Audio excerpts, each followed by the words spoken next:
Welcome to Ai-Epicentre.com videos. What is computer vision? Computer vision is a field of artificial intelligence and computer science that focuses on enabling computers to interpret and understand visual information from the world.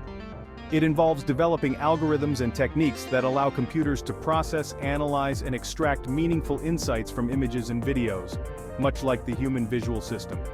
In essence, computer vision aims to give machines the ability to see and comprehend visual data. This includes tasks such as object recognition, image classification, facial recognition, object tracking, scene understanding, and more. Computer vision algorithms use mathematical and computational models to identify patterns, features, and structures within images, allowing computers to make informed decisions based on visual information. Computer vision has a wide range of applications across various industries including healthcare, automotive, robotics, surveillance, entertainment, agriculture, and manufacturing. It plays a crucial role in enabling machines to interact with the visual world, making it a fundamental technology for creating smart and autonomous systems.